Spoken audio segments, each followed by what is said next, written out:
It has been too long, PBO people. Welcome back to Season 9 to the Stargazer Division. And just like last season, Ben and Zah are here to rank your teams. I'm not going to make y'all wait any longer. Ben, throw us to why the Clefemboys is on the bottom.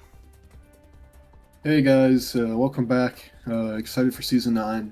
So this time around, what I did with Zaw is we both made a list, and then I averaged them out. I did this in another league before, and I thought I'd bring it here, and it kind of helps stabilize the rankings and give a better indicator of where everyone's placed. So coming in last with a ranking of 14th and 13th, I think is the Clefemboy Hooters from Metal. This team, Metal wasn't necessarily like throwing fully, but he was going for like a mid tier kind of thing. I think he even told me that like mid tiers only, and that's what he has here. A bunch of like 13 to 10 pointers. I think that's literally where everyone is in this range, is around 13 to 10 points. So you're not going to have like any bad Pokemon necessarily, but you're not going to have any really good ones. His power, it really isn't that great, especially on like the special side. It's like Inteleon, and that's it really. I mean, Slowking's okay damage wise, but like Jugulus is a pretty bad Pokemon. Clefable Corv, like Cyclizar, that can be fat and annoying, but it's not like even the most fat core I've ever seen in the world. I like Heartflame as a Pokemon. It's grown on me even more as of late, but it's still pretty limited. It's weak to rocks and it can't run boots. But it is a pretty solid Pokemon. None of these picks are necessarily bad. Terra with Terra and Teleon's decent. Terrakion I think is a bit underrated now these days with Terra. I think Terra at Clefable's interesting. I'd like to see what it does. I think it can be quite scary with the Calm Mind set. None of these Pokemon are, outright horrible, other than Jugulus, I think is like pretty mid. But none of these Pokemon are outright horrible. It's just they're all like usually complementary pieces on a much bigger structure supporting like really good Pokemon, and instead it's just a bunch of complementary pieces all together. What do you think, Soph?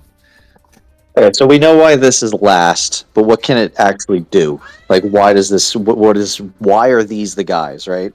So Inteleon is actually pretty good. Like as a Terra captain, it's surprisingly strong if you've never actually looked at the stats or with the speed. So this looks like hazards stack with like two cleaners to me because they have a ton of hazards on this team. A lot of sustainability, two regenerator mons, and then multiple cleanup options like a breaker with Ogerpon Fire, and then clean up with like Scarf Terrakion or Specs Inteleon or Scarf Inteleon. I think based on the team, I know he doesn't have Skeledirge. I'm guessing because he has Ogerpon H. I think it would have been better with Skeledirge instead in the spot as the spin blocker instead of Decidueye. And then I think if you could have had Inteleon and Moltres G, like Moltres G is much better than the majority of this team, and he had it and he got rid of it. And I think that could have helped. I still think this could probably win a couple of games because structurally, it's actually better than a lot of the teams that we're going to see that come up. It's just every team that Metal plays will have 3 to 4 guys better than anyone on his team. Yeah, So structurally it makes a lot of sense. yeah, I the agree. structure is good. So if it's piloted well, like you can definitely win.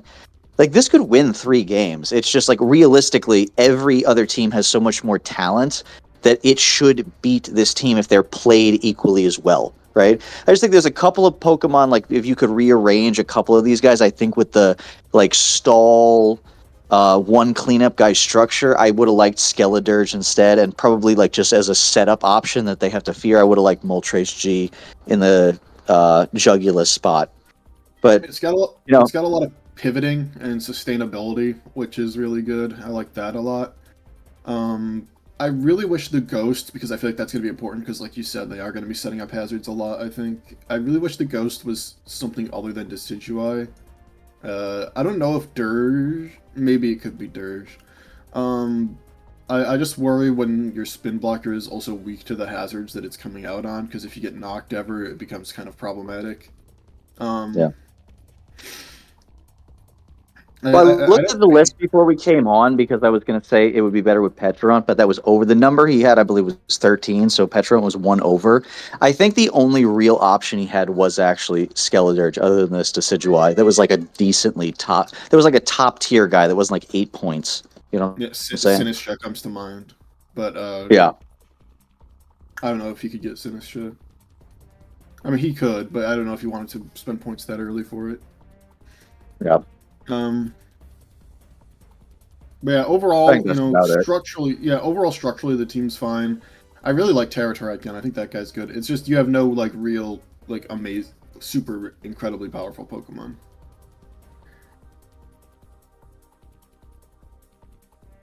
So we can move on to 13, and at 13, with an average of 12, we have the Alabama Alakazams. That's me. So this is the team I made in the end. I think this team is very awkward. I got sniped, I think, 6 times this draft, and I had to change what I was going for every single time. So I wanted to do like a full regen team. That didn't work out. So then I was going for like a stall thing, but then that didn't work out. I was going for a ice thing. That didn't work out, like a snow team kind of thing. And that didn't really work out. So this is kind of just like the amalgamation of what I ended up with. I have a lot of good Pokemon, at least. I'll say that much. I've got Tinglu Patch, which is a core that I think is good. It's spammed a lot lately. At high level play, it's proven to be very, very effective. Like in Smogon tournaments and stuff, people run it a lot, and it works. Like it just straight up works. I need to see if I can get it to succeed that way. I'll try I'll try to. This seems very slow, and it's not that strong, which is a pretty bad combination. It's not even that sustainable because like my Pokemon with recovery are Pecharunt and Hydrapple, and then everyone else kind of can not recover at all. It's a bit weak to hazards, and Tentacruel isn't the best Pokemon in the world in my opinion. Um, I like Iron Crown as a Pokemon, but it was really a desperation pick more than anything. I didn't actually want Iron Crown that bad. I just kind of had to get it to fix some holes. Deoxys speed is a lot of points, and it's my fastest guy, so I kind of need it as the Revenger, but I don't really love it here. It doesn't fit fully. I like Kyurem here. I think Kyurem's a solid pick. Thunderous Terra is an interesting proposition, and it's a decent speed tier, which is kind of why I picked it up. But it's not a Pokemon I'm absolutely in love with. I do like Passimian Terra. I think that guy is good. There's a lot of strong Pokemon here. I think at least, 8 of these guys are very bringable every week. And then I think Passimian's usable. Non-Terra Cramorant, that's a one-pointer. Obviously, it's not going to be like that great. So, but it could probably come one week if it needed to. It's just, I don't like the team, if I'm being completely honest, at all. I basically everything I wanted got taken essentially the round I was going to take it, and it really messed up any plans I had. But I do think I could win some games with this. What do you think, Zaw? Okay, so I didn't think this team was as bad as Ben thinks that his own team was. When I was going through the rankings, a lot of what I was looking at was how many really bringable, viable guys the team has. Because we're going to see as we go through these lists, very few of the Stargazer teams, for whatever reason, have great synergy, especially defensive synergy. So it came down to her, like Metals, the team we just saw, might actually be the most competently built team of all the teams. It just doesn't have any talent, right? So in terms of like usable guys that can do something, I think there's 7-ish, 7.5-ish guys on this team, depending on how you feel about Tentacruel and the viability of Passimian. So I think that's pretty good. And I think there's guys here that should be able to do something in every game. So it's very rare, like Hydrapple doesn't get value, Tinglu doesn't get value. Kyurem, if played even partially competently in a game, should always do something.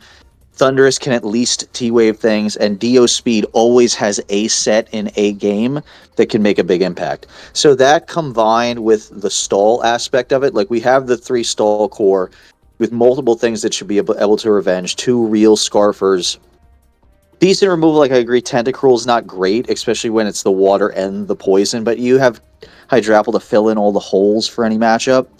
But it's not. It's also not bad. Like there's way worse things that could be. So Well, I think I had this like two. Tentacruel doesn't have to be the poison because I have 2 poisons. I have Patch. Yeah, So. so I didn't see that. Okay. But yeah, I mean, no, it's kind of looks like a mishmash team, but a lot of teams with Dio speed look that way. Also, sometimes teams with Kyurem can look that way unless it's fit into a particular structure.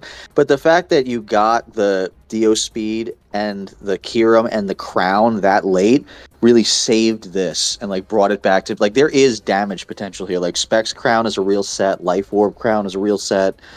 So I definitely don't think this is actually the second to worst team. That's about my analysis of it, though. Like, this probably has a higher ceiling than you're giving it credit for, and maybe has a lower floor than I am. But I don't think it's actually the second to worst team that we're going to see. I will say I do think Terra Hydrapple is very. It's not underrated anymore in the wider draft community, but in PBO specifically, I don't think people understand exactly how good it is. This thing, if EV'd correctly and having like if it has the right set, it can go into a matchup and be like unkillable and basically just kill everything. It can be like very very devastating in pretty much any matchup and kind of turn any game completely on its head. It's a pretty crazy Pokemon. Yeah. All right, next up, also at 12 point rank 12 value. We have the Tottenham Hoothoots. I think you had this one slightly higher than I did, if I remember correctly. I think I had this one at 12. It is Sun. I'm sure people remember I had Rain last season, and I won with Rain, and I liked Rain. In the same way, I think Rain is actually pretty good in SV. I think Sun is bad. I don't like Sun. All the guys are usually weak to Stealth Rocks. It makes you very vulnerable. I think if you're going to run Sun, this might be one of the better teams to have it. I wish the Lilligant was Terra. But Venusaur and Chi-Yu being Terra is good, although, again, I don't know if Chi-Yu needs Sun to be good. And, like, I don't think you need Gouging Fire if you're going to be Chi-Yu, and I don't think you need Chi-Yu if you're going to be Gouging Fire. I think having both isn't fully necessary. It kind of opens you up to a lot of holes. You know, this thing has a lot of different type overlaps going on. 3 grass, 2 water, 3 fire.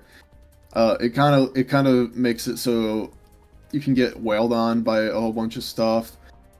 And then you try to save the type with Bronzong, but Bronzong I don't think can save you. And then you Terra and Iron Boulder, which is a lot of points, and I don't know if you want to bring Terra Iron Boulder to a lot of these games when you're bringing Sun for Chi-Yu and Venusaur, you know? Because I'm thinking this is Sun every week based on the team. It really functions not that great without it, in my opinion. What do you think, I think I actually had this one 13th. So besides Metal, this was the one I believe that I put the lowest. Like, Venusaur is actually really good in Sun. Like whether it's in Natdex or in this, it's probably like it's one of the better things you can run on Sun. Like actually better than a lot of these Paradox things. Just because people don't really prepare for it, and it really only needs the stabs, and it already has the coverage with Weather Ball and Earth Power just in its kit. So if you Terra Fire this with the Weather Ball, or you just tear it into type to resist priority, it's very challenging to beat this. And he has the 2 Healing Wishers.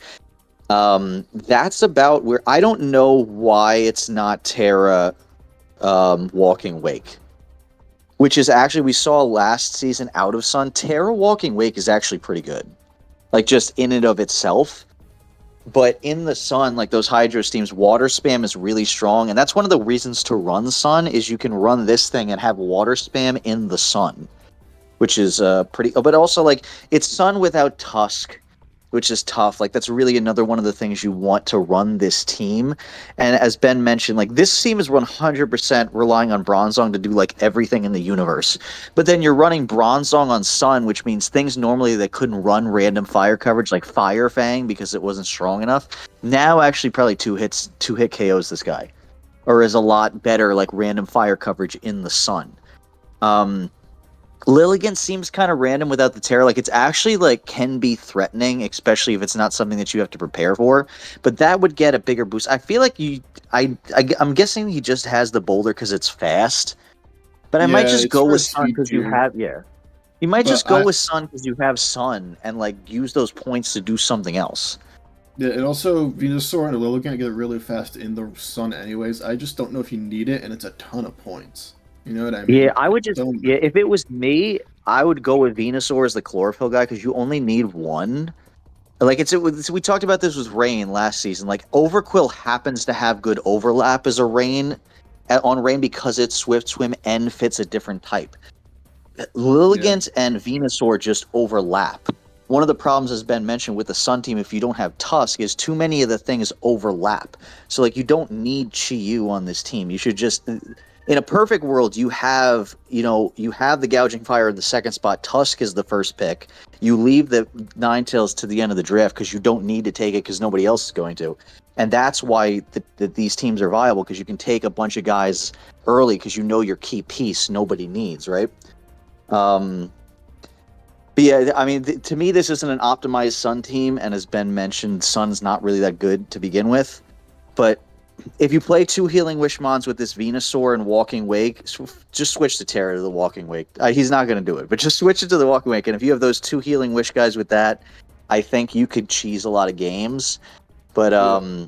I will say, it's not. Yeah, go I ahead. think Sneasler is available. You could drop Hilligant and pick up Sneasler to have it as a 120 speed tier, which allows you to drop Boulder if you really want that speed tier somewhere around there, and then you can Terra Walking Wake and do something else with those points. Something that Yeah, kind of rounds out your team. that sounds better to me. In my So I think he probably picked a few things too early. What comes to mind is Hoopa Unbound, Galarian Weezing, and Vaporeon. All of those guys, I feel, got picked too early for what their usual value is, which kind of makes the team weak overall because they got picked so early. Even Annihilate isn't typically a round one Pokemon, and I don't know if Terra Annihilate is necessarily supported the best here. Um, I think, you know, I think it could be good, but if it does Terra, then the other ghost to block for the hazards would be Hisuian Zoroark, which obviously isn't ideal all the time. It is nice to have a second ghost for that to happen, though. I think Archaludon is a pretty middling Pokemon. With Terra, I think Archaludon's actually, because I used to think it was just bad. With Terra, I think Archaludon's actually, like, okay. Without it, though, I think it's mid. Regieleki's an okay spinner, but it's a Pokemon that can get taken advantage of really, really easily, especially by grounds. And you do have two Flyings and a Levitator that are pretty good, so at least you can respond to grounds pretty well. But if those grounds kind of choreograph around a Lucky, it could be kind of challenging. Blissey, I'm interested to see, because I do think Blissey's a bit underrated now, because there are some endgames where Blissey can just win if you angle it correctly. On Terra, Knuckle Stack is much worse than Terra Knuckle Stack. Hisuian Zoroark is good. So, like, there's a lot of decent Pokemon on this team. I just think that the Mon quality is a little low because were picked so early. I do like the three Terra captains. I just wish there was one, like, really strong Terra captain here that like could pull it all together. What do you think, Saw? Okay, after consulting with Soaring, I think I'm gonna do something for the first time ever on our power rankings. I'm gonna retroactively put Nico last. I'm sorry. I know I'm painted as the Nico hater. I just really don't like this team. I don't like any of the guys except for like the top three. I don't like Gliscor that much. I think with Terra is good. Yeah, but so like if he's ever going to really use that, then Hoopa Unbound without like it's fine, but Hoopa Unbound's so much worse if you're not going to tear it. Like Annihilate, you can make it like okay, Annihilate doesn't actually have to tear, right? But Hoopa does to even approach a third round value, right? And then like if you go past Gliscor, I just don't understand. Like I don't get it. I just don't know what's happening. I don't get Vaporeon into Arch into Lucky into Blissey. Those 4 picks make no sense to me. So I get what the I last what I two because he likes Garg, so I get why he likes Knackle, and Horror's always like a standard fine Pokemon, but I don't get those 4 at all. Yeah. So what I'm thinking is when he got to Blissey, he's like, oh, I don't have a real Dark. So then he got Blissey. That's the and then he got 2 immunities and like the Ghost Resist with fake Ghost. Well, actually, real Ghost Resist with Knackle Stack at the end. I don't know. It looks really weird structurally, but then it also doesn't have a lot of good guys. So I think I said like, how many real guys do you have? For me, this is like 4 real guys on this team. And Ben likes Zoroark more than I do. So let's say 5 real guys. That's not even a full team. So I don't know. I don't like it. So like real guys. Yeah, I'd hover around 4 because I think I like Hoopa Unbound less than you do. So I think that's if you want to exchange fine. So we balance out. You want to exchange 1 real guy for because I think Hoopa Unbound's pretty mid. I mean, Weezing Galar is so tough because it does have really nice roll compression. Weezing Galar real, like kinda, but it's not offensively real. No, I don't think so. It's like a stopgap Pokemon. I get why people like Weezing Galar. I don't know. Like it always gets drafted really high. Yeah. I've never seen. Have you ever seen Weezing Galar on preview and be like, I can't figure out how to beat this? Everything has coverage to hit, and then you just switch it. Every time I've seen Weezing Galar, I've abused it in some way. Like yes, I've used it. I've turned it to my advantage. Like if it doesn't carry Will-O-Wisp and Pain Split and Defog, so it only ever has 1 attack. Like I don't know. I don't want to come off as the Nico hater because I did the same thing last season. I just don't like this team. I'm sorry. I hope you win everything. I just don't like this team at all. Also, yeah. Soaring agreed with me in the pregame, just so everybody knows.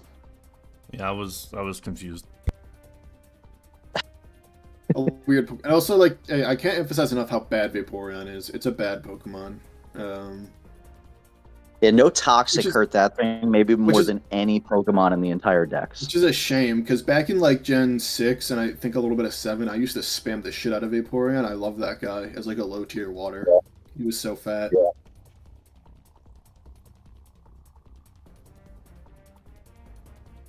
All right, next up we got Toronto, the Toronto Staraptors with their Terra Ursaluna, their Terra Halucha, and their Terra Probopass.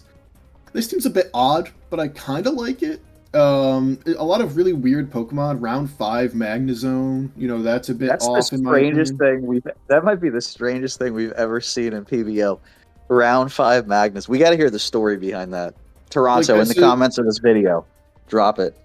So, like, after Terapagos, everything kind of goes off the rail quality-wise, I'd say. So, Rillaboom round 2, I think, is really not good. Rillaboom's, like, a round 4 guy, in my opinion.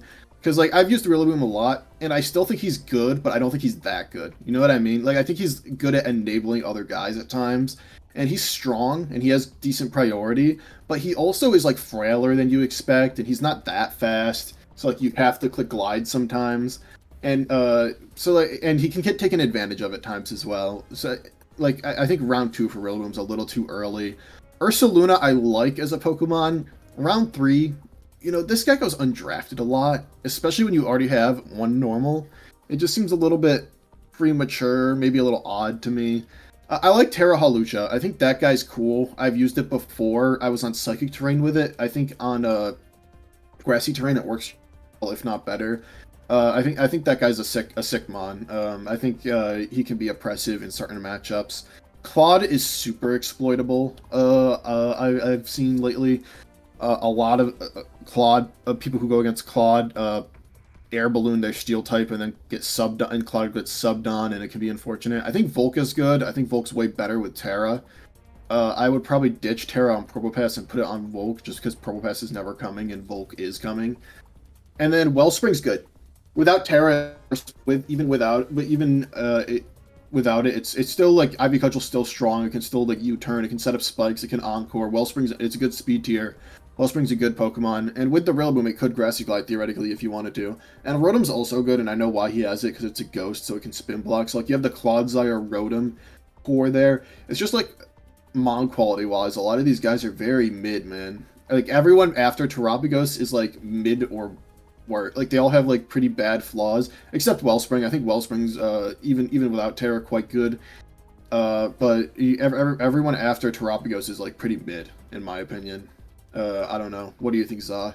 And Screamtail, I also think, is a bit... I think people have come around to the fact that it's not that good. I think Screamtail is a bit passive, a bit exploitable, and it has setup sets, but, like, it's also kind of obvious that it does those setup sets at times. Like, if you see Booster Speed, you gotta assume it's, like, a setup one. And it's really weak. What do you think, Za? This team is really saved by the second to last pick, Waterpon, which is crazy. This to me, Waterpon's like a top tier guy. Like I really like that guy. Yes, it's better with the team, but just as like a standalone guy. This thing, people are getting opened up to all the sets. Like there are defensive sets with counter, spike stacking because this thing auto forces switches. Like that's a really good guy. And I've been interested for a while to see one of these Orgerpons in grassy terrain because I've actually never seen it and wanted to do it. Because I think it could be good. But like Ben said, past that, I need to hear the Magnezone story, Toronto. Just in case we didn't hear that the first time. In the comments of this video, one for the algorithm, two for me personally, explain why you picked Magnezone in the 5th round. For what it's worth, I think Magnezone isn't bad, like as bad as some No, I don't think it's bad. It's very strong. I don't think it's bad either. Yeah, I kind of like Magnezone. I just want to know why. Especially if it was Terra. Like, for example, I was considering Terra Magnezone in because I didn't have a Steel yet. Whenever I did Iron Crown, I think that was around... I was heavily considering Terra Magnezone as my Steel, because I didn't really know what else to do. And I do think that Pokemon's, it's really strong. I've seen it in some high-level games, Magnezone, like, tear opponents up, because it can force some switches, and it has Analytic. And just if the opponent switches, that activates Analytic and becomes a really strong Pokemon. So yeah, I mean, I would say I'm not even clowning because I think it's bad. I genuinely want to know, past just like there's a grassy terrain, if there's a like you thought you ESP'd Ben and knew he was taking Magnezone and had to have it. But yeah, like Ben said, Ursaluna some of the when I was talking to some people about their drafts, I think just as like a general like advice to everybody. If you see something that never gets picked, or very, very rarely gets picked, like Orgerpon Grass or Ursaluna, these guys, like, you don't need to take it early. Just wait. Well, I will say that, but pause on that. Orgerpon Grass does get drafted. I know we both think it's bad. Orgerpon Grass gets drafted pretty early every single season, unfortunately. Yeah. Some of these guys love that thing, man, and I don't know why. Yeah. We'll circle back to that when we get to Mug's team. Yeah. But mostly I just agree with what Ben said. Like this, I think I might retroactively move Metal's team above this in my rankings because after really sitting here and looking at it, because I hadn't really talked it out with myself. Like I said before we started, a lot of these teams have very little synergy and don't make a lot of sense to me. It's just this one's higher than the other ones because it has Terapagos, which is probably better. It's definitely better than anything we've seen so far. And it also has Orgerpon Water, which I might like more than any Pokemon we've actually seen so far. So those two guys, to me, I've had that combo on a team, and it was very, very good. Past that, I think Hawlucha is probably underrated, especially like Ben said with the Terra. Like, you have to prepare for this, or you just get swept. So that's something that demands full prep. So that's at least 3 really, really dangerous things. And then with the Terra on the... I wish you had like a Slow King or something that was better at setting up Trick Room for this Ursaluna. Just because, like, I think Screamtail has Baton Pass, but it doesn't have, like... Then you're running Trick Room and Baton Pass. If you had, like, a better Trick Room setter, like a Mess Spirit or something, like a Healing Wish guy for the Ursaluna, I think that would be better. Even in like instead of Probo Pet, like I know I have Rotom, right? But like if you could fit that on here somewhere, I feel like that would be better. Because that's your Terror Captain. You picked a third, and if you have that option, that's another real thing. Then they have to prepare for Trick Room and the Unburdened stuff. I think that would be a little bit better. Other than that, it's just a little hodgepodge, and the power level's not really that high. That's why it's down here. Yeah, the issue is this, in my opinion, is the power level's quite low. Like, it's, what's it called? I'd say 1, 2, 3, 4, maybe even 5. 5 of these guys are, like, below Metal's baseline of all his guys, Yeah. I'd say. Yeah, sorry for disrespecting Metal. I'm actually retroactively moving him here in my personal rankings. All right. So at number 14, 13, 12, 11, 10, 9. This is number 9 with a 10-point total.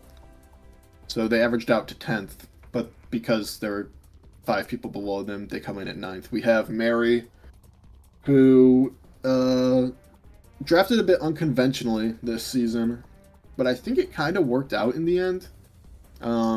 She has Terra Heatran, who I really, really like. She has Terra Rapidfu, who she seems to think is, like, incredibly broken. I think it's fine. I don't think it's bad. I think it's okay. Terra Raikou is pretty standardly good. You know, like all Terra Electrics, fast, can run ice so it hits grounds, that kind of thing. But it can also be water, and it's kind of fat, too, so it can run, like, you know, some defensive Terra with sub and calm-minded. That's scary. Glimmora is quite good, but there's no Ghost here to block for you, so you have to Terra Ghost if you want to do that. Lando in round 4 is fine. I think that's, like, decent value for Lando. It's, like, okay Pokemon. Sarina round 3 is obviously bad, but she was kind of trolling when she did that. Same with Chansey round 5. Same with Rabambi round 6, to be honest. But Dragonite at the very end is really good. And I think King Gambit has kind of warped around to being a bit underrated these days, especially if it's not your only steal, which it's not here. So I like all that. So the big thing for me on this team is that it has Terra Heatran, Terra Rapidfu, Terra Raikou, 3 real good, powerful, scary Terras. It has Glimmora, who's also good. It has Dragonite, who in my opinion is quite good. And it has Landorus, a very bringable, good Pokemon. So that's what, I just named 6 So that's like all you need on a team, is 6 to bring every week. That's 6 really usable, bringable Pokemon. And then I think King Gambit and Sarina are decent enough support pieces. So that's like 8 Pokemon that are viable, which is more than I could say for any of the other teams so far, in my opinion. And then obviously, like, Rabambi's a decent support piece. And, like, a lot of good teams, in my opinion, have Rabambi late. It's just she picked it really early. But Rabambi's, like, consistently gets picked on good teams as, like, a late speed plus fast fairy with Moonblast plus Sticky Web support kind of thing. I will say having Webs plus Glimmora and no Ghost is pretty cray-cray. And then Chansey's bad. What do you think, Za? This team is definitely better, like, by a decent margin than ever. This is a cutoff point. I think this is a pretty viable team. I don't think there's, like we talked, some of the effects of the dis-synergy from a lot of these teams is, even though this is a 9, I don't really think it's that much worse than, like, the 4th or 3rd ranked teams. I think when I first ranked this, I might have put it a little too low because of the way it's formatted with Dragonite and King Gambit as the last 2 picks. So you go through the first 6, you see Serena and Chance, and you're like, oh, this team sucks. And then you don't realize... I also agree. I think King Gambit has somehow become vastly underrated. Like, this thing is still, like, if you don't prep for it, it's still the same thing it is on ladder. Like, you still have to have something to do with it. It is weird not to have a Ghost. I'm assuming you're going to see a lot of Ghost Heatran, which honestly isn't that bad. I agree that I don't think that the Water Urshifu is, like... I definitely don't think it's OP or anything. I think the fact its move hits 3 times is bad because it's not as easily just a Scarfer like the Dark Urshifu is. And, like, Dark Urshifu is, like, one of the better revenge killers in, like, with Terra in the game, just because you can just run Scarf every single week. This one, if you are pads, it's still really strong, or Punching Glove, it's really strong, but then you're slow. And if you're Scarf, then you just die to a Rocky Helmet. Like, essentially, you just die. So it doesn't mean it's not going to do things, but I do think that conundrum of the Punching Glove versus the Scarf versus the Band is going to limit its revenge-killing potential, which I think is the best Urshifu role. You can still do all kinds of setup stuff with it, which I'm sure she'll figure out and sweep a couple of people with.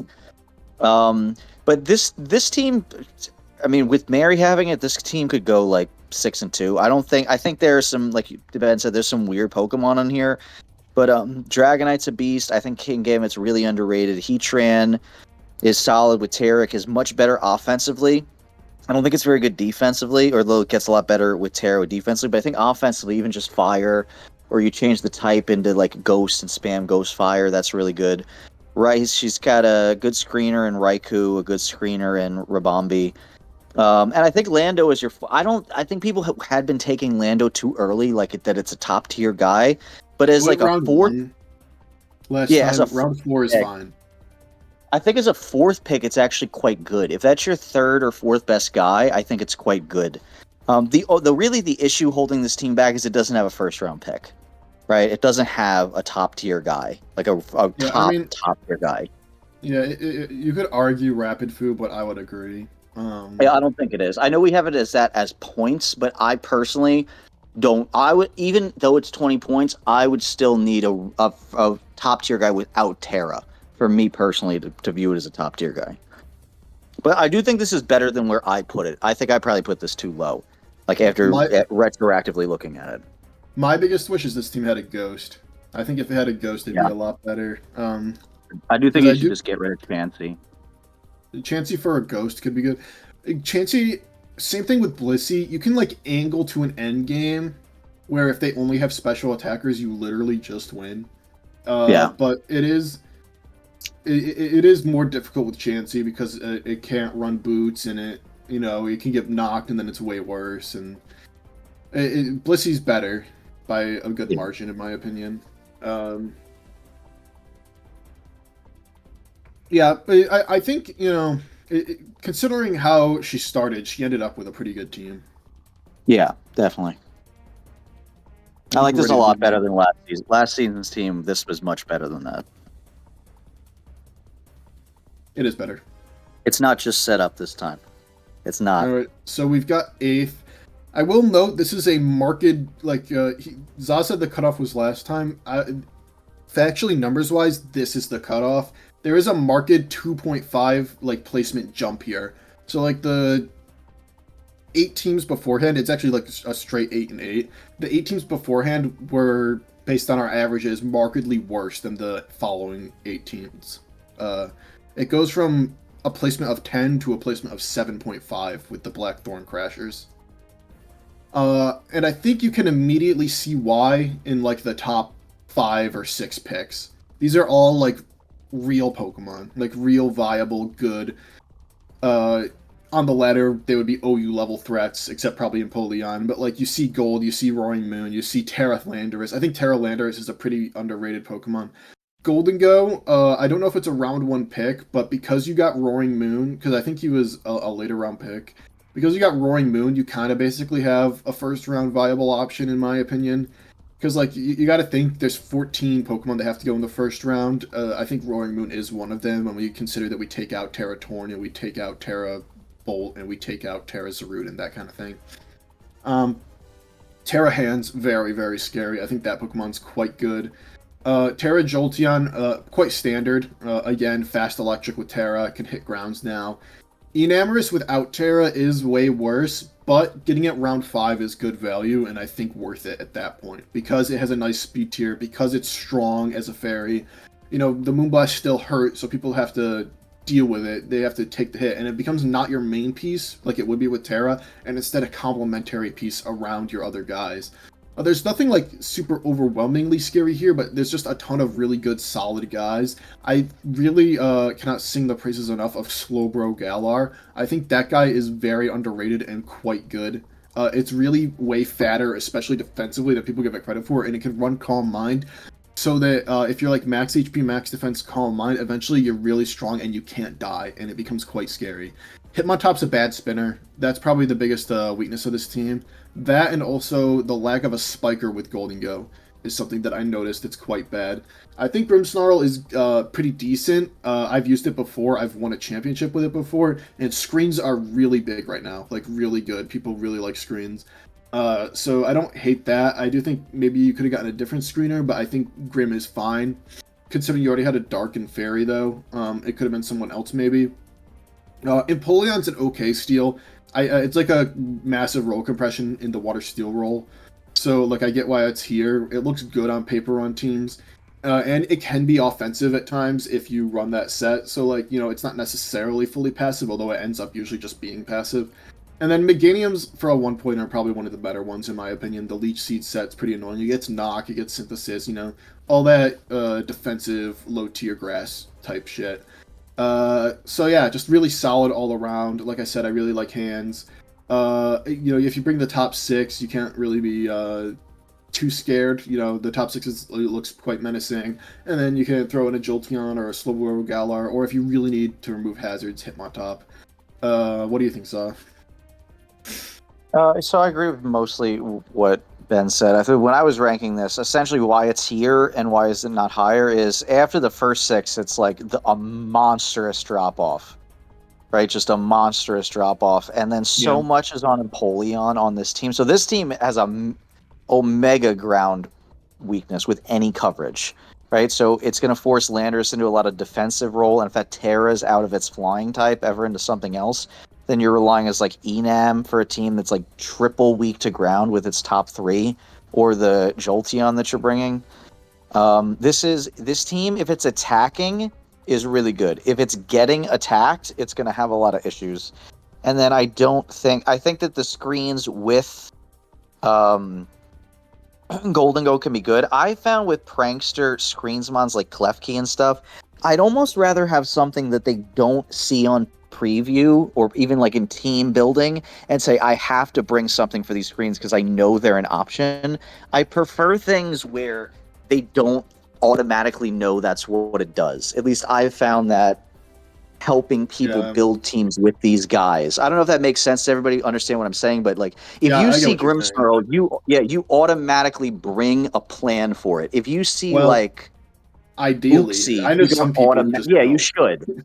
Yeah, you should. But if you see like Uxie or Tinkaton, you don't automatically think it's the screen set. You probably should have some type of contingency.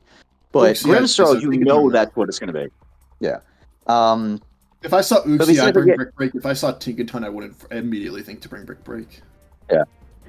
So that's why this is here. Like I think the Golden Go Mooncore is good. I've had this multiple times. It has like a 90% win rate for me.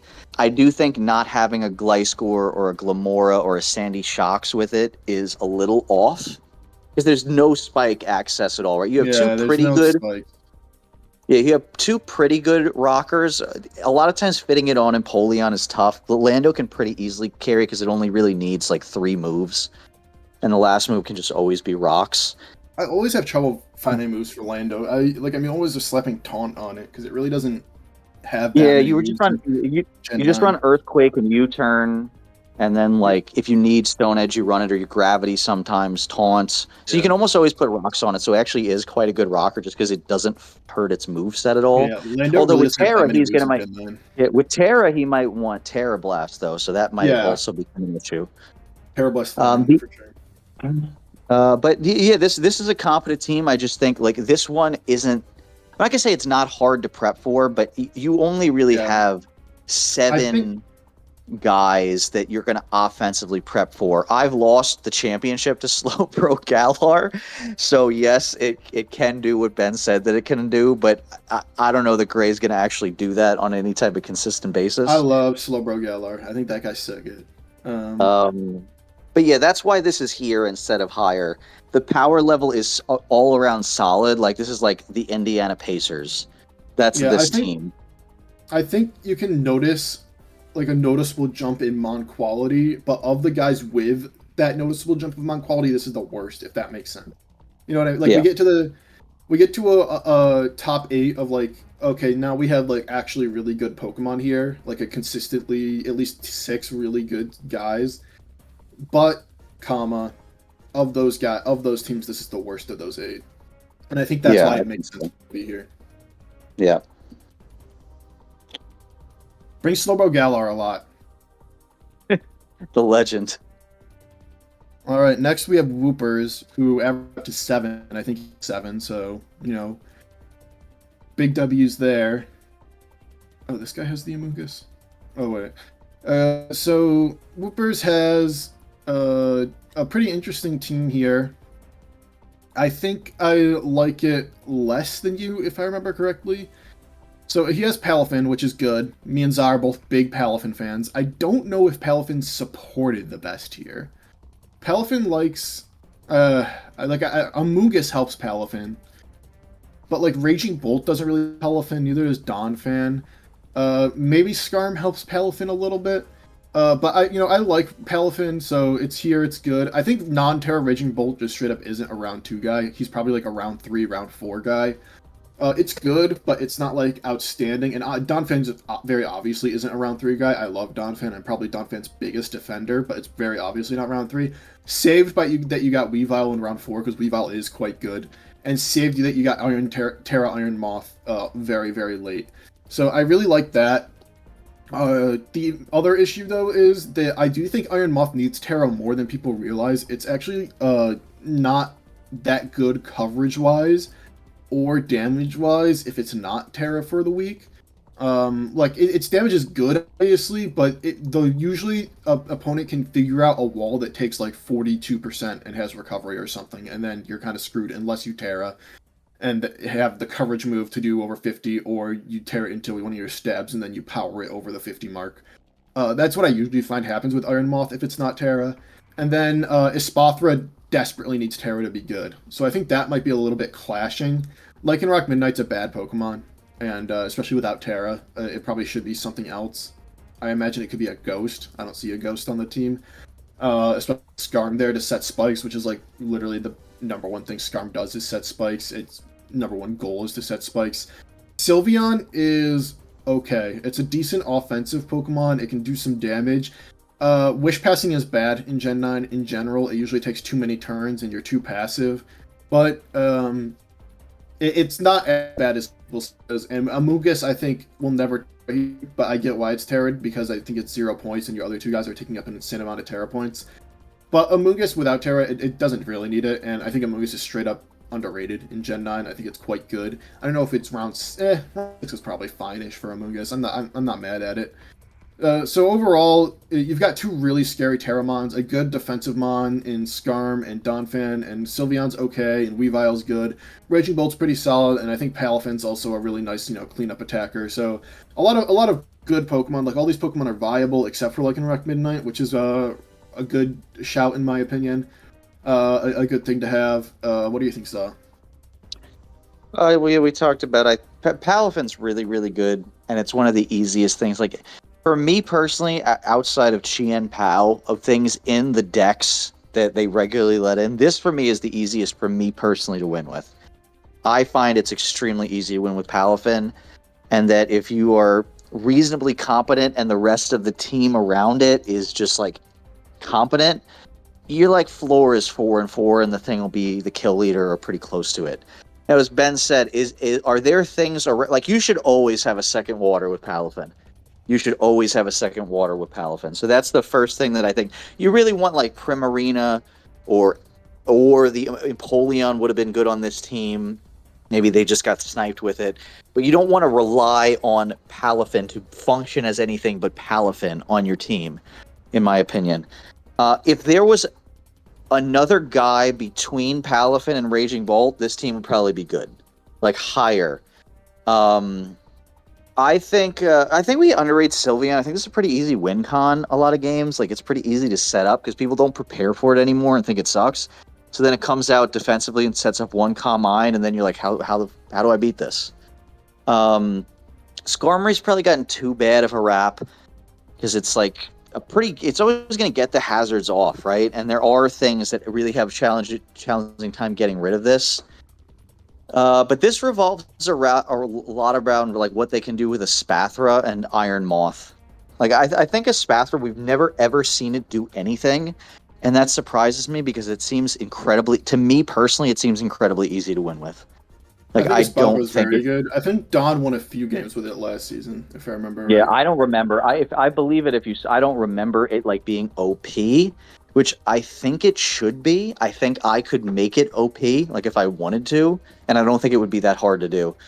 So that's more what, like, if I put this up high, I don't really like Iron Moth, and I've built with people when it's Terra, and I still don't actually think it's that good. I think it's okay. I think, yeah, that's what I'm saying. Like, it's okay, but like, as this idea that it's like a top Terra captain, I don't think so. I don't think it's up there with like some of the guys we're going to talk about later. But yeah, this is just a solid all around team with like 1, 2, 3, 4, 5, 6, probably it's like 7 guys if we're counting like both a Spathra and Iron Moth, because Iron Moth can still be bringable without Terra. I think the big issue with Moth is the best sets are probably Scarf and Specs, but before you Terra, it has the Rocks weakness. And like if you could run U-turn on this and not, so if you can just Terra this out of the Fire type and run like Specs on it, I think it's pretty good. I think people use the booster set too much with this thing. I think you should just blow stuff up with it, and then it's much better. Yeah. That could support Palafin better, is if you blow things up with Iron Moth and weaken things, and then you come out with Palafin at the end. That's a game plan. People in big leagues like end game agility with booster special attack. That's the set that I see that's really popular. Maybe I'm not, or we're just not good enough. I think it's kind of hard to pull off most of the time. Because so yeah, when I see a set like that, that's a win more set to me.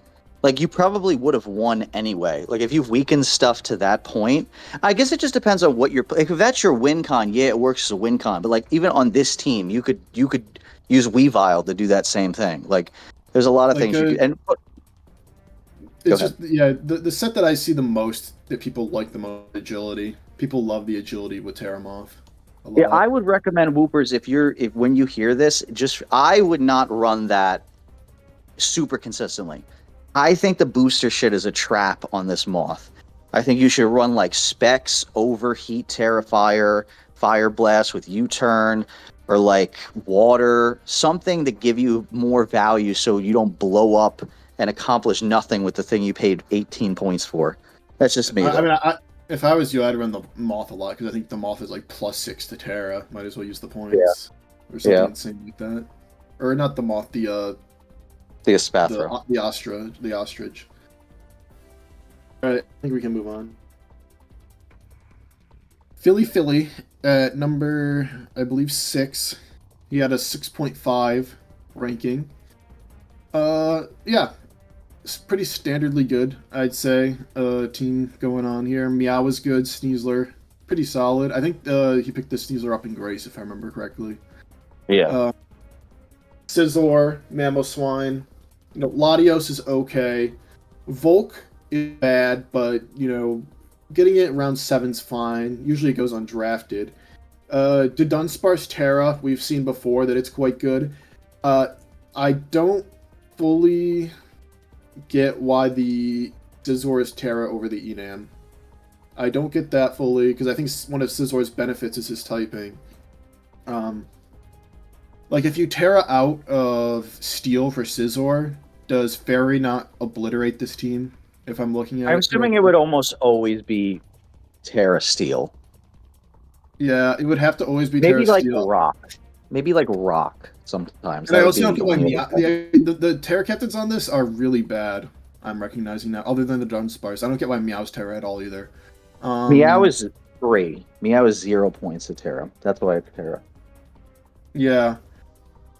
I would consider making Enam Terra, because I think that's actually might be your best Terra captain, and with Terra, Enam T becomes, it's actually pretty cheap. I think we made it 1 or 2 points, and it becomes like significantly better by a lot.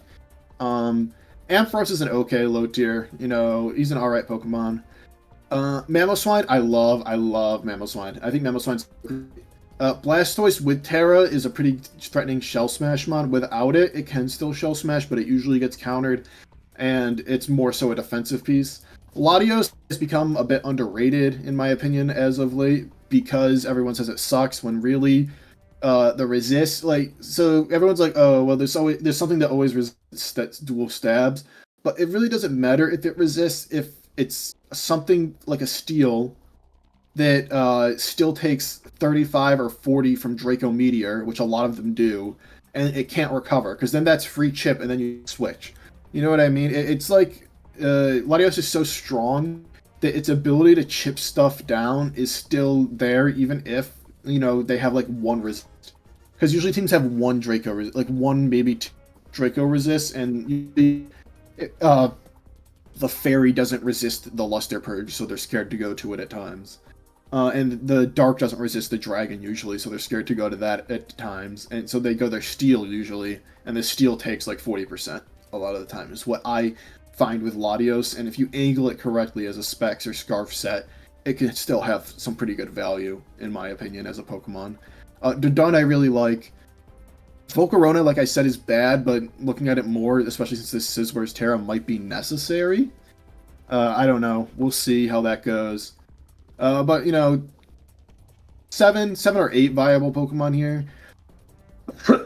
Overall power level might be slightly weaker than the Woopers, but like the Terra Captains are worse for sure.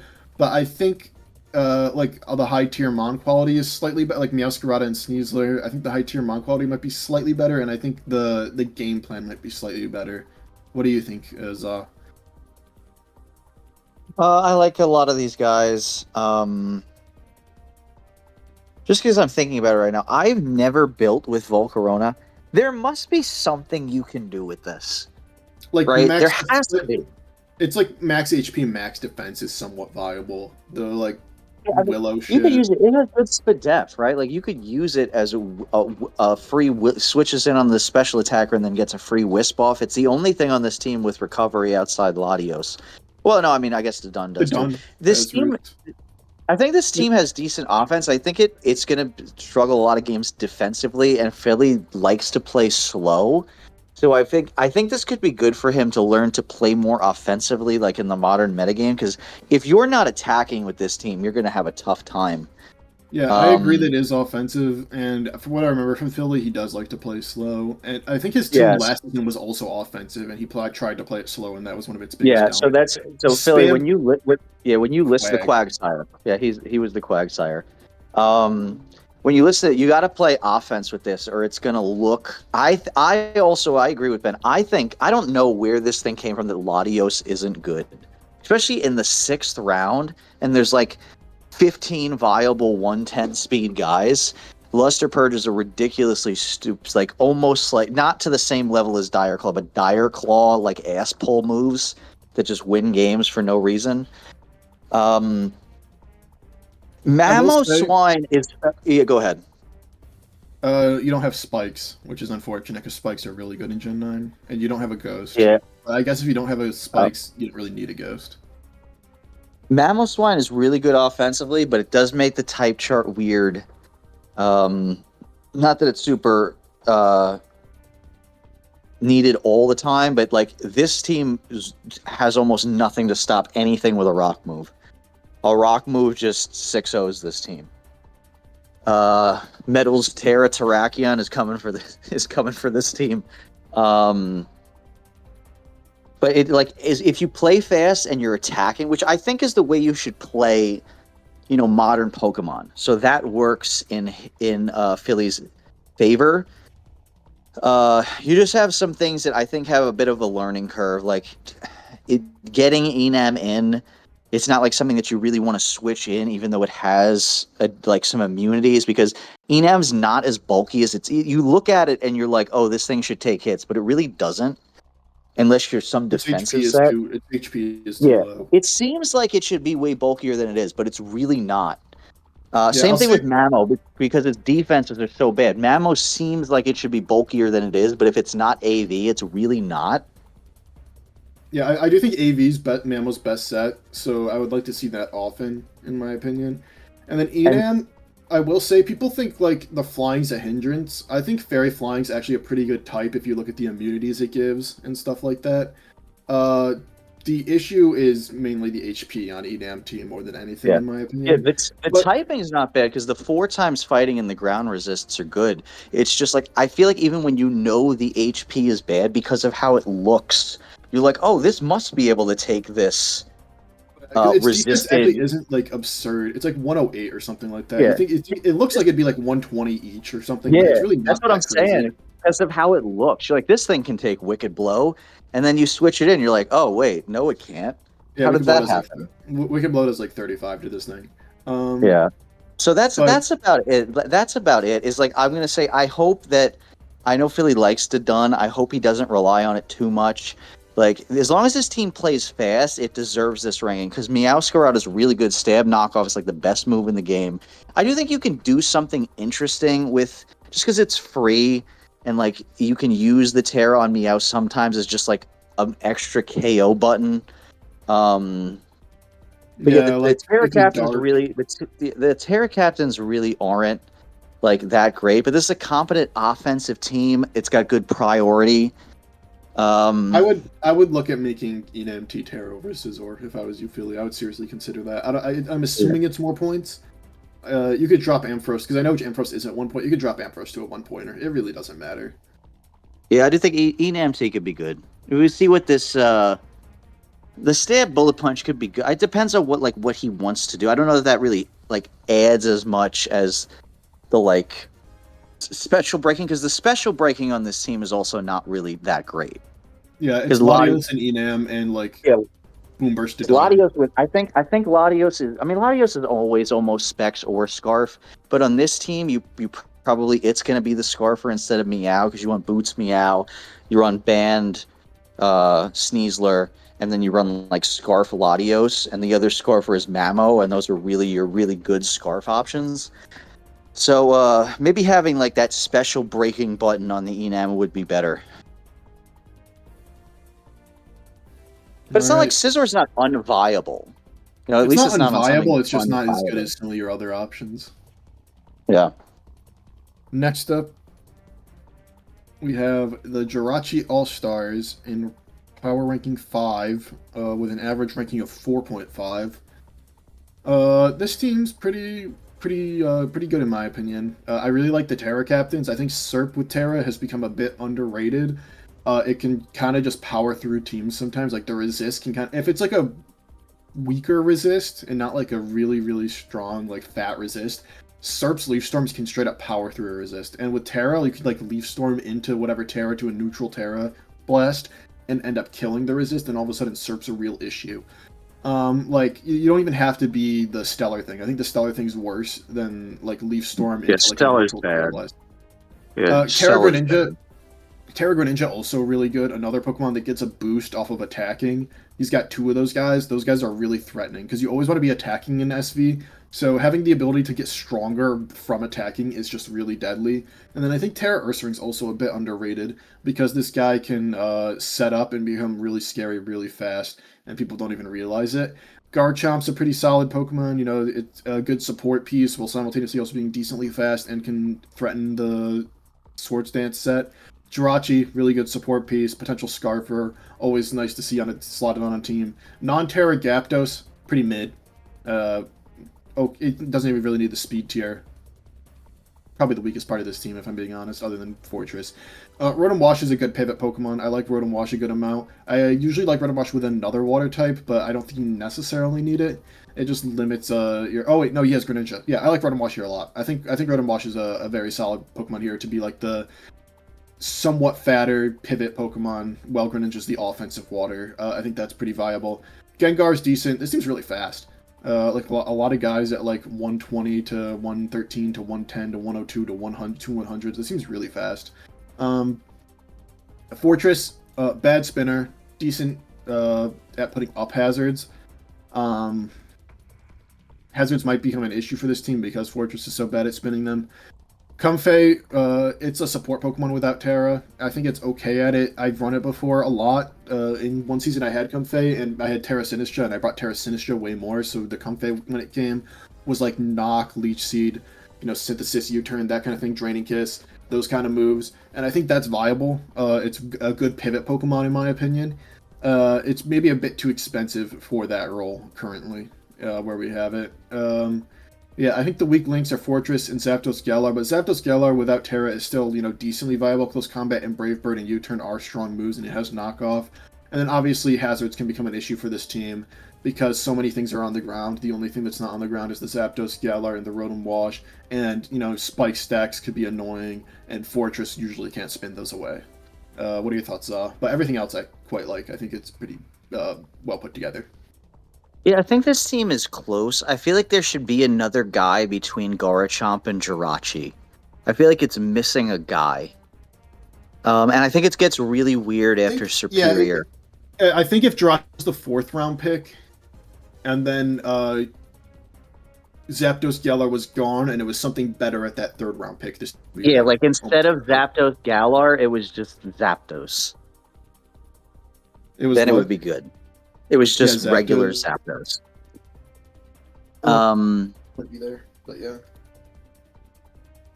So I think that we know like a lot of these guys are good. I agree. I like Superior. This is one of my favorite Pokemon.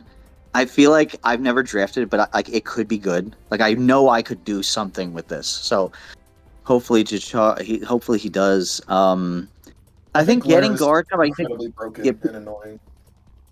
Yeah, people have been taking Garchomp way too early, but getting it with Greninja is pretty good. Like, I do think that's pretty good. I think having the Superior on a team where, like, you have arguably the best Terra Captain in the league might be kind of, not a throw pick, but, like, it really diminishes this thing's threat, because, like, there's almost no matchup where you don't want to Terra the Greninja, because it's such a buff to this guy. And then, like, non-Terra Comfey, like, this team, again, it's better to be built this way, but this team really needs to be attacking, because there's a lot of types, moves that just, like, this team is being held together by a paperclip with this Jirachi. Like, unless you're bringing Fortress every week, like, you have very little to deal with, like, fairy types, like, your Greninja is the dark type. Like, there's, again, unless you're bringing Ursaring, so unless he's really planning on bringing, like, Fortress and Ursaring and things to these games, like, there's a lot riding on this defensive core of Jirachi and Rotom Wash. But the top two are real. Go ahead. I will say Rotom Wash isn't a defensive Pokemon. It's a pivot Pokemon. It can't take hits, not in general. Yeah, that's what I'm saying. Like, there's very little, like, there's not even, like, the commensatory 1 to 2 mon, like, backbone on this team to go with the offense, unless you're relying on Fortress. Like, and I feel like he's going to be forced into using this in games, and I don't know that that's good. So that's what's keeping this, even though it has, like, some really, really viable guys. Because you have Greninja is so bullshit that, like, he is, like, Spectre-esque, to where you can easily just chip things and then win the game. So that, in and of itself, plus the Garchomp, which is a pretty viable Pokemon, gets it up higher than a lot of the other teams. Plus, Greninja has like a 70% flinch chance with Dark Pulse. Yeah. Greninja is like one of the things I'm going to mention later when we talk about a different team, like bullshit mons that just win a lot of games that has nothing really to do with the player. It's just that the mon is bullshit. Greninja is a bullshit mon. So that helps get him up here. But I do think this bottom part of the team, like, maybe in the playoffs or at some point against the better teams, this bottom 4, maybe even 5 Pokemon are going to come back to haunt him. Yeah, we'll see. All right, I think we can move on to number 4. All right, at number 4, just barely out of something contentious that we'll talk about in a second. At a ranking of 3, we have Mug. So this team is really quite solid. I believe you have this team at your number 1 spot. I like a good amount of things here. I think the first 3 picks are home runs. I think the first 4 picks are actually home runs. Primarina, I will say this. I continue to like Primarina's roll compression, like how it looks on paper, and then be slightly disappointed by what it actually does in games. It usually looks like it can do almost everything and ends up doing okay, is usually what I see. Like, maybe get 1 kill and then die. That's usually what I see from Primarina. It almost never gets the Calm Mind sweeps I feel like it should be capable of with the defensive Draining Kiss set. And then, like, Specs usually claims 1 and then dies after, or something like that. That's usually what I see from Primarina. It's a Water Fairy's killer in draft because they're both types you want. And I do think it's really good. Like, I think it's a really nice roll compression mon to have. I just am somewhat disappointed sometimes by Prim. Orgerpon Teal, I straight up think is bad. I think Za agrees with me on this. I think this Pokemon sucks. I think it's not. I see the value because like you can run like Bandit and stuff and just click IG Cudgel and you do like 40 to pretty much everything. And one of the best counters to it is here in Zapdos. So like theoretically, you're not going to go against Zapdos, which helps you out. Here's the one thing I'll say about the Ogerpon, just while we're on it. It used to be so many more points, and that's part of the reason why I thought it was really bad. This thing was the top Terra on the board. They were charging as much for this as the Waterpon. It's only +3 now, so it's like 15. I think if you, that's like, okay, since we're on this team, like Mug was asking me about this, they were going to take Ogerpon in the second round, and I said, nobody's going to take this but you. So if you wait, you'll have a much better team. So that's what I was talking about earlier with the Ursaluna. This team, if she had taken Ogerpon second, would be infinitely worse because it would have messed up all this typing, right? I think the Ogerpon as the 5th pick, and then like a Terra that's only 3 points, so you didn't, because you, like we talked about with the Greninja, if you spent 20 points on this thing, your whole team sucks. 15 points, it's just like a regular Terra guy. So that value you get from that big cudgel button or just the speed boost, I think is a lot more apt for 3 points rather than the ridiculous, like when Tokyo Teddy Ursa picked this and we helped him prep, he paid like 20 points for this thing. At that point price, it's trash. It's like the worst pick you could possibly make. I do think at this point total, it has good value on this team. But it's just not the best Terra in the league, like they had it priced at in the past.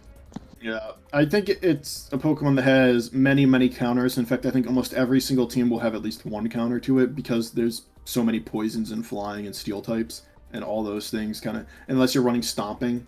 And I feel like if you're running Stomping, it's a big fat L for you. But I think this thing almost always has to run Stomping. So it's kind of just an L Pokemon at that point. But I don't know. You can just spam Cudgel and sometimes get away with it. I've seen it win games, which tells me it's not actually that bad. I just personally don't really like it. And then after that you have Metagross, and I think Metagross is a really good pick. I think Metagross is a really solid steal. There's like a kind of cohort in like the 13 to 12 point range of steals. Jirachi, Crown, Metagross, Scizor, those guys. And after that, all the steals are like way, way worse. I think if you can get one of those 4 in the 6th or 7th round, you're popping off. I think you're doing a really good job because those guys are good and really good value at that range. Like Metagross is super strong and pretty fat and can usually trade, which is really nice. So that makes this top 6 like really good typing and roll compression wise. After that is where it kind of falls off a bit for me, which is why I couldn't have them at number 1 personally. P2, I know Mug really likes P2. This guy's bad, man. He's not bad. He's fat, but he's super exploitable in my opinion. Like, there's a lot of Pokemon that can like sub on him or something, and like he spams Tri-Attack, and it's decent because you can get move off. But I'm really worried that the P2 is going to be exploited. Terra Hydreigon's good, but I don't know if you're going to Terra over your Ogerpon Teal that often. And without Terra, Hydreigon's pretty like whatever. But with Terra, I like the subset a lot on Hydreigon. Munkidori, even with Terra, is pretty atrocious in my opinion. I don't like this guy. His speed tier is good, which is I'm assuming why it was picked, if I had to guess. And he's also a poison type, which is also pretty decent for Mug.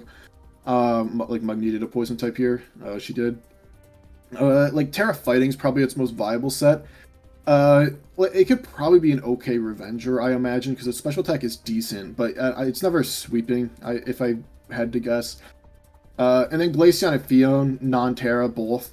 You know, obviously, those are like her mascots at this point. She really loves those two, but obviously, you know, they're not the best Pokemon in the world. Pretty unviable. What do you think, Zah? Okay, so like Ben said, I had this one, and really the reason behind it is nothing combines the offensive viability of a team with synergy that this team has with the top 6 guys. No other team has that combination of both offensive, threatening, and functionality with some type of relevant defensive backbone between the tusk, like bulk, offense, speed, utility, special, and physical attack. No other team has that in the top 6, right? I only care about 8 guys. I think that Ben agrees with this, the 8 guys theorem. So the last 2 are irrelevant to me. I don't really care.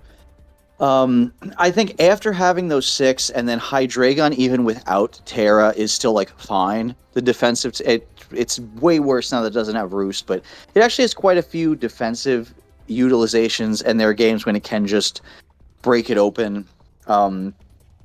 Porygon 2, I think I said maybe this would have been better as Belly Bolt, which I think I still kind of think that. But if this as your like 8th guy, I think because if you're prepared for Porygon 2, yes, it's exploitable. But there's no reason to think that they're going to bring this on a regular basis, right? So if you have that combined with the normally unlimited... the case, but Mug has made it. Mug has because Stargazer is now kind of so ingrained with each other, and Mug has made such a name for herself as a Porygon 2 user that it kind of flips to now everyone knows she's going to bring it quite often. But Ben, I think that's with you and me. There's a lot of new people that didn't play last year, right? So No, people don't know this. No, she dropped, right? Great took her spot. Dropped mid. Yeah, mid. Yeah, I don't think people we're letting out the Porygon 2 secrets, but I agree. I don't think it's actually Porygon 2 is actually better the stronger the power level is. So it's actually getting nerfed by the fact that this isn't like Ubers. Because it's actually a lot better the stronger the things are, where T-Waves matter so much more.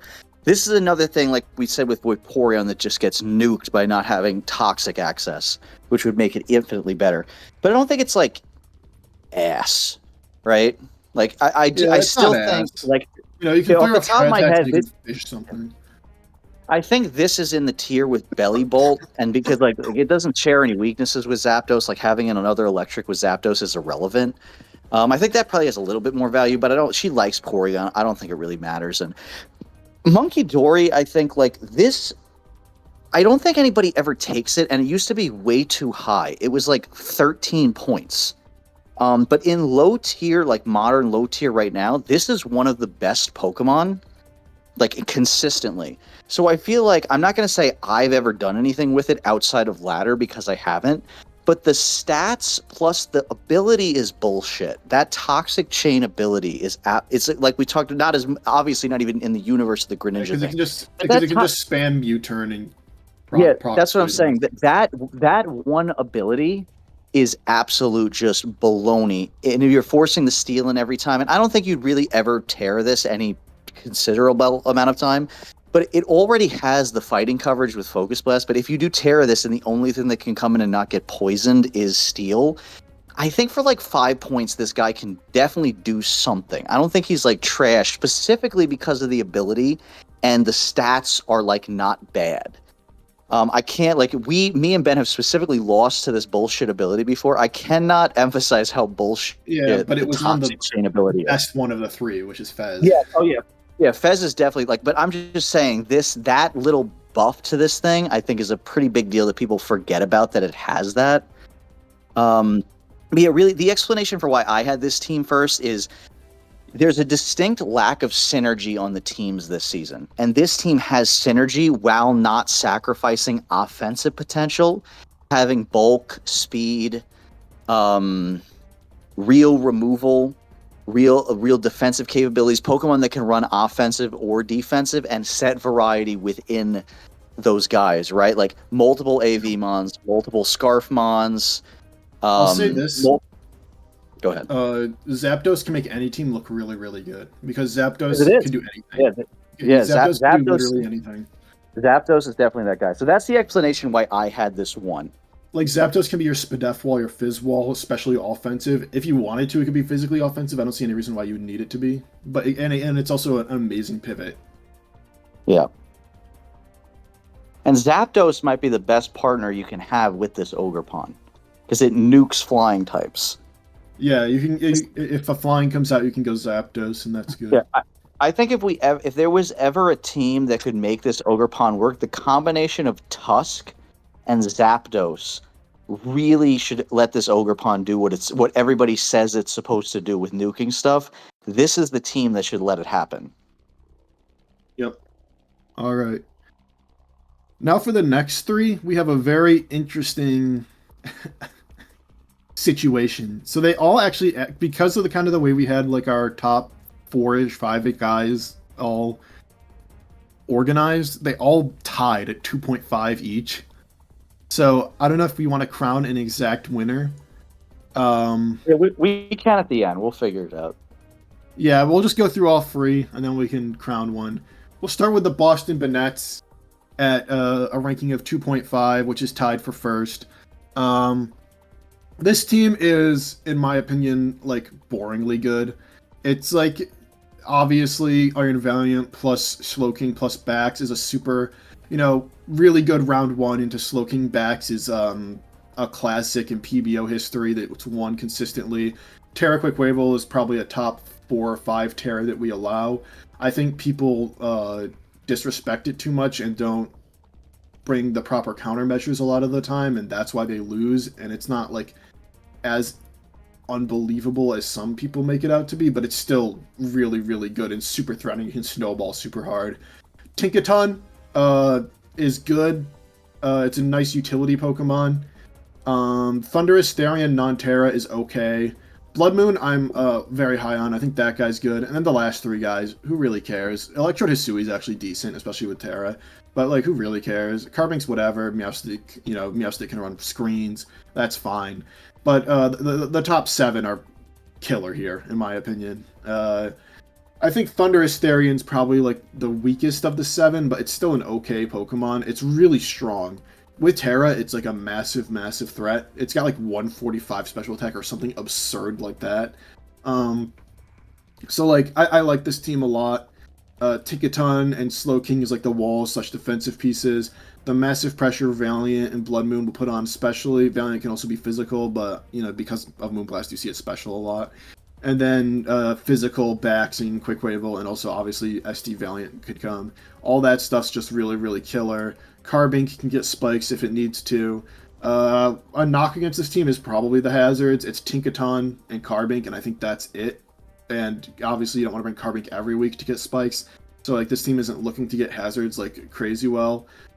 Which is also probably why it doesn't have a ghost at all, because there's nothing to really block. You're kind of just attacking, I imagine, which is viable, in my opinion. You can just attack. You don't need hazards every week, necessarily. They're nice to have as an option, though, so your opponent thinks about bringing Rapid Spin. If I was facing against this team, which I am, I would think about bringing Rapid Spin. I don't know if 100% I would commit to it. Speaking of Rapid Spin, this team's spinner is Quaquaval, so this team can get hazard stacked themselves, because Quavo really doesn't like running spin. It likes having its 4 moves. I think that's also another knock. But it's kind of hard to knock too hard this team when it has 7 just incredibly strong Pokemon. Super viable. I'm not as high on Tinkaton as some people. Some people think Tinkaton's like God. But it is your steal here because you have 2 other fairies. So I like it not having to be both. And it's you needed some utility here, and Tinkaton provides that. What do you think, Za? This is a team you made, I'm assuming. Yeah, for the most part. If this team is attacking, it is the best team. The issue is, if it's not attacking, luckily, comparatively speaking to some of the teams we talked about earlier, like I think the Philly team we said always needs to be attacking, this has bulk and pivots to get out of it if that happens. The issue is, like, why isn't this definitely one? It's relying on bulk rather than typing a lot, so it's not missing any resists, but a lot of the resists, they're not even fake, they're just very much on an island by themselves. So if one defensive piece on this were to fall and then the team gets behind and can't like get a screen up or get a chili off or something to reposition the offense, it could tumble faster than it seems like it would based on the bulk. But obviously a lot of the offense like Bax, Bloodmoon, even Quavo doesn't have like ass bulk.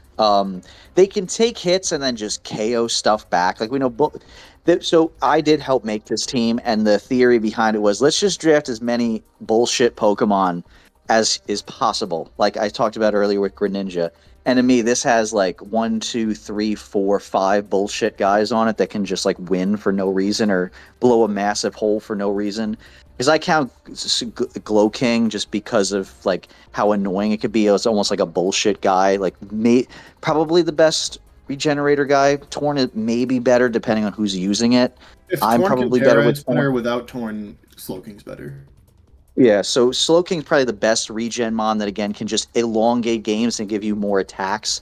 So this is the best, and I think Carbink is kind of good, like especially with Bloodmoon. Like Bloodmoon Carbink is like a pretty good Trick Room core, just because this has Misty Explosion. So rocks, Trick Room, Explode, Bloodmoon. Like that's a pretty viable thing in and of itself. And you have the Trick Room option with Slowking Gallers. Where I wish that the team had Healing Wish. Like we had a couple of snipes, like especially the the obvious Sandy Shock swipe, which is why there's no spikes on this team. But I still think it's good. But out of the teams that Raven has had the last 2 seasons, this is which is I know it sounds crazy to say it, but because of what he's had, this is actually his worst team that he's had in the last 3 seasons. But I think when we were making it, it's because I was involved in the creation. It's easy to think about what it can't do and overlook the fact that the team is total bullshit and might 6-0 like 3 games out of nowhere. But yeah, I think Quavo is really good. Every time I build with this, I'm like, I can think of 5 sets that win every game. Quavo can snowball super easy. Yeah, it's so easy. Just because you have bulk up, you have SD, you have just like band. If there's not a good water resist, you can just throw it out like choice band, aqua step, Terra water mid game and just win, like unbelievably easily. So I think Electrode is like kind of good. I mean, I wish it wasn't. Terra Electrode's viable because it's an Electrode. Yeah, I actually think I think that because you don't need to run ice. This guy can just be fairy, and he doesn't have to be a shitty ice type. And then he's actually pretty good. But yeah, that's why this isn't like. Dubs. I don't know if you want to do that. But... Yeah, this isn't why it's. That's why it's not just one. I think that this one lacks synergy to me. Like outside of like the Glow King Backs, Iron Valiant synergy that those innately bring, I actually don't think this team is particularly synergistic. Other than we attack really well, so that's why it's not one to me.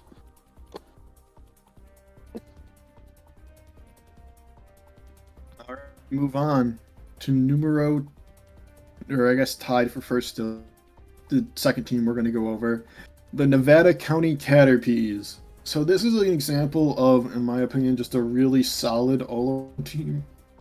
Dragapult, Tyranitar Excadrill, Iron Bundle, all those guys are like a lot here. I think those are really, really solid Pokemon. Really wanted to try Terra Excadrill this season so badly. I think it's very underrated and good. I think Pult can support Excadrill with really well, or Wisping some stuff, and Pult's also a really good Revenger. This team's incredibly fast with both Pult and Bundle, and Terra Excadrill, and Flame. All those guys hit absurd speed tiers. Tipity is a really good pivot and, semi-wall kind of guy that can spread poisons. That's really annoying. Talonflame's a decent and he already has Excadrill for spins, so he's kind of got the hazard lock. He doesn't have a spiker, but get rid of hazards if he wants to at least. Azu, I think, is really good. It's a bit of a type overlap with Fez and Bundle, but it does a completely different job, so I think that's fine. You know what I mean? Like its role is completely different, and it opens up an opportunity for those types to do something different with this team as well. Vikavolt to get webs, but also just because Vikavolt's quite strong by itself. Helps this team a lot. I think Terra Meloetta is quite good as well. Assault Vest is probably its best set. That's a pretty good Pokemon. Registeel, I don't really get why he has it, and I think Terra Registeel is pretty bad. People seem to love it, and if I remember correctly, he specifically loves it. I think he brought it when he was in Sunset a lot, if I remember correctly. This guy sucks, but he seems to really love it, so there's that. And then Lycanroc Midday is also not great. But I do think all the guys, up top are just really, really strong. I like this team a lot. And I think even like the bottom 3 supporting pieces are also quite good Pokemon. And this team's blitzing fast, which really helps in this, this Gen 9. What do you think, Zah?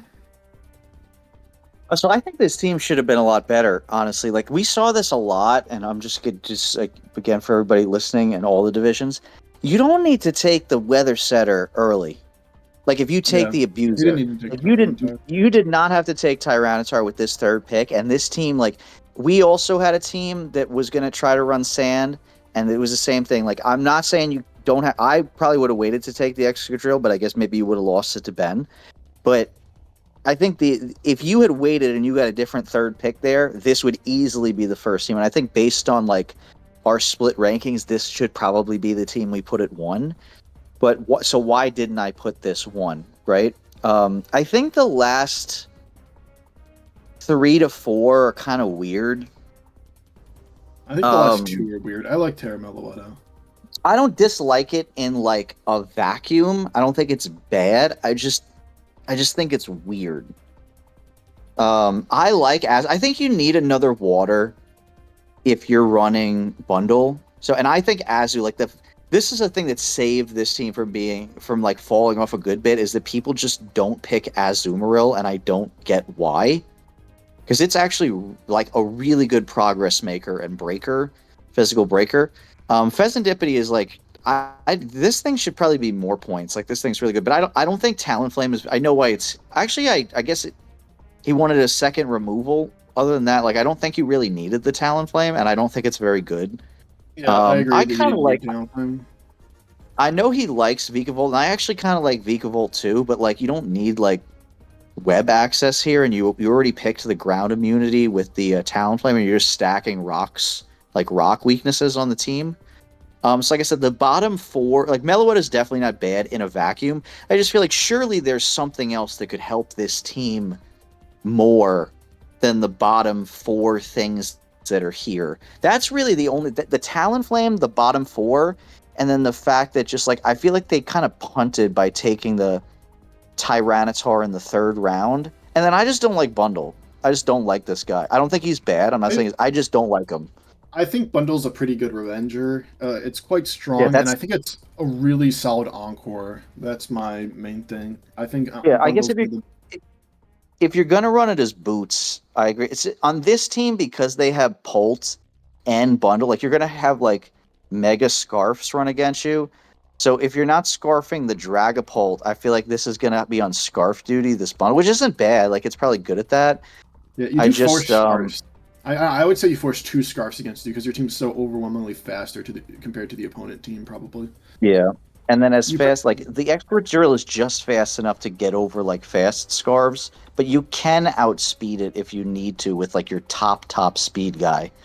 You'll probably have 2. You'll probably have 3 in sand 4 Mons faster than every single Pokemon on the opponent's side, which is overwhelming.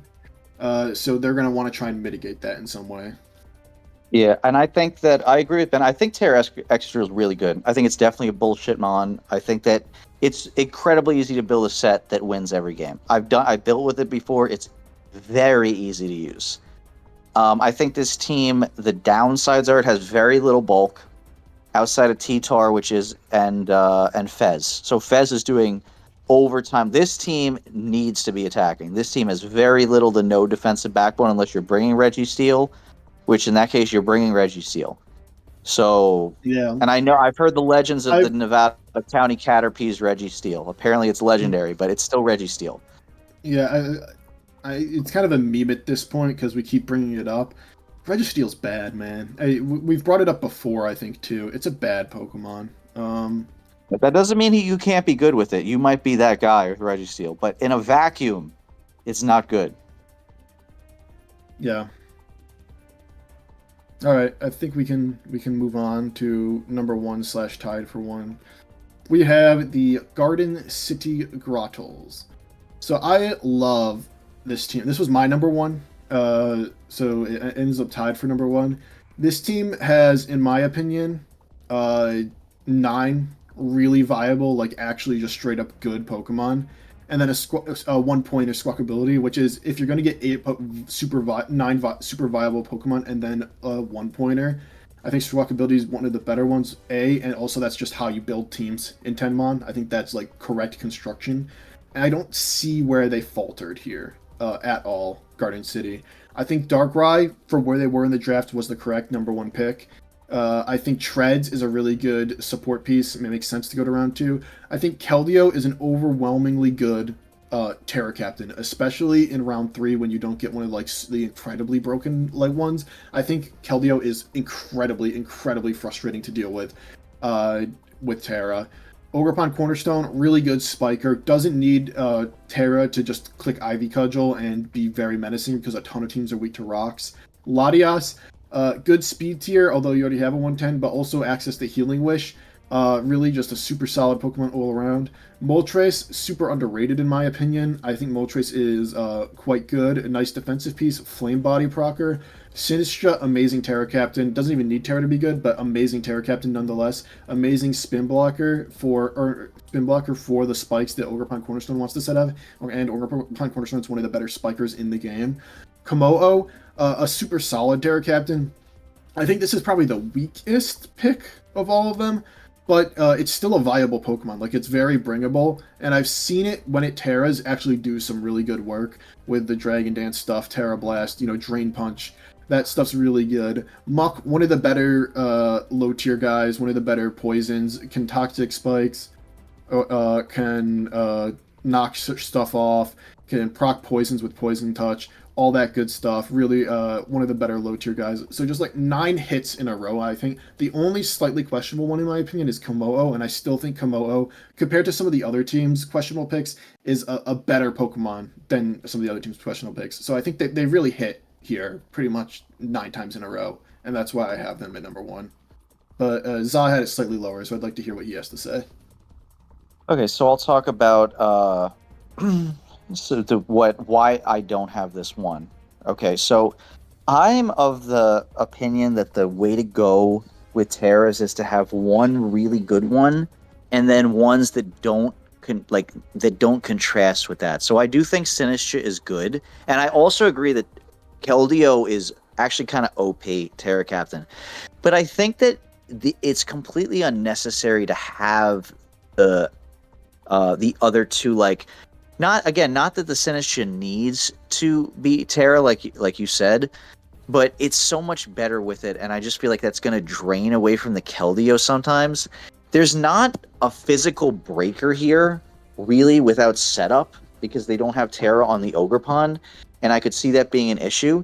And then these first 2 picks to me are legendarily hallmarks of an underwhelming team.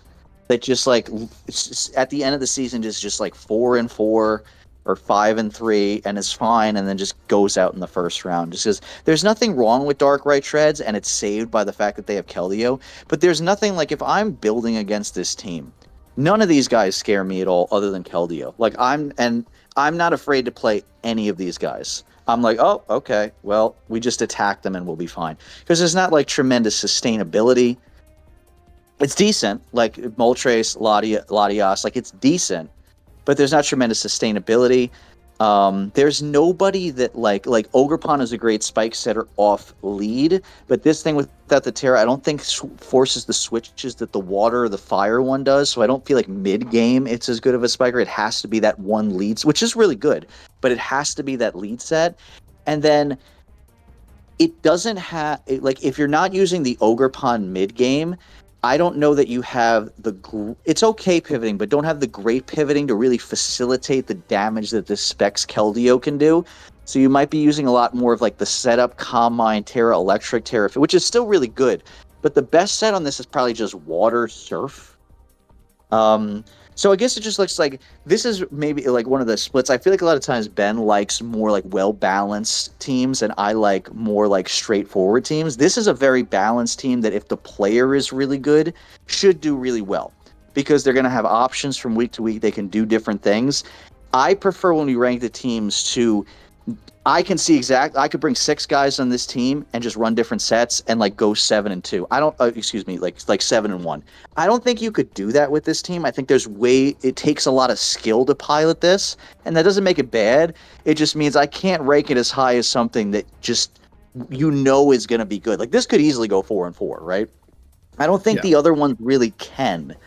So that was my reasoning behind it. And I know that Healing Wish is good, but Latias is just a weird guy to me. I know you can do stuff with it, but I don't know. I like Moltres too. I do think I don't think people pick this enough. I do think it's good. I just feel if this team had one more guy, if it had especially a physical attacker, I don't know who. If this had an Iron Hands-ish type of guy. Not that guy, but like that kind of guy, I would like it more. I just feel like sometimes it's not going to do enough damage to like clean up late. But it does have bullshit dark, right? Like, and that's the thing. This doesn't, unless you, and maybe you should count Keldeo as like a bullshit guy, because it is actually really good. If people haven't seen Terra Keldeo, it's really, really good. But it doesn't have a bullshit guy. It just has a lot of really solid guys. This is kind of like better Indiana Pacers. This is like '04 Pistons, which won the championship, so it can win. But you know, I think Shaq and Kobe probably really should have won. That's my analysis for anybody who understands what I'm talking about.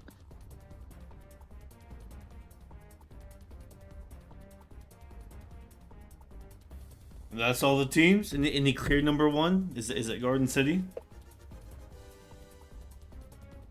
I I think I would pick Caterpies based. Like if we're picking from the three that we had, Yeah, Raven, I think I Nevada, would and pick, Garden City. I don't think it's Raven. Like I think there's too many holes in the team to actually put it one.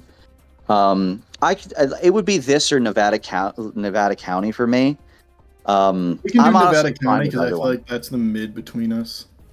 Yeah, I think Nevada County, because honestly, Nevada County could just go make 2 pickups and easily be number one.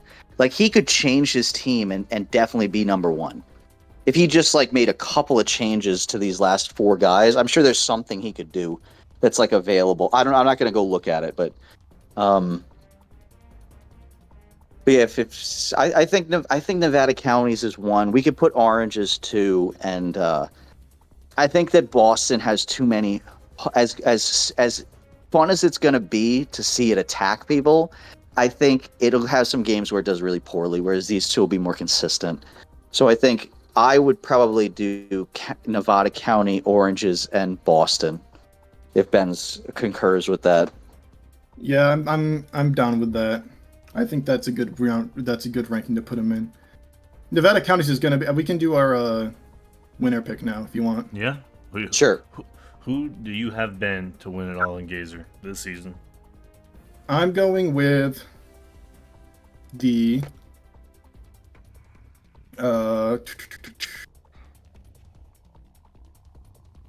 I'm going with the Nevada County Caterpies. I think I said that already, but I'm just gonna stick with it. What's the finals matchup? Yeah, what's the matchup? Nevada versus Nevada County versus G-Shar. That's gonna be my finals. the All Stars. Okay. Zaw? I'm gonna take Mug over Mary in the finals. Holy shit. Okay. Here to hear first. Nevada County and Mug. 1 from each. And Soaring, you gotta pick. I gotta pick one. Soaring. I gotta You pick gotta pick, one. yeah. Oh, okay. Okay, I'm gonna go. Let me look at. Let me just run through them all. Let me look at the leaderboard really quick. I'm looking at them all. You know what? I'm gonna go. I'm gonna go. I'm gonna go Marion Worcester.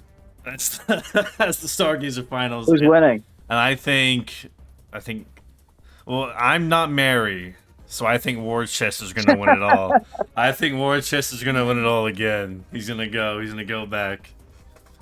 It's gotta be one of those addendum two. I'm gonna put in. Yeah. One addendum for the PBO Nation. If Mug blows up their team, I reserve the right to repick. Oh yeah, that's fair. That's the only thing I'm putting in. We can. There's only 3 of these rankings this season instead of 4 from last season. So we'll, on the next ranking, we'll see. Yeah, the next one, if we do get a team blow up from any player that we chose, we do get a chance to repick. So with that being said, thank y'all so much for watching the preseason Gazer rankings, and we will see y'all in 3 to 4 weeks. Bye bye. Yep. Peace. All right, I think that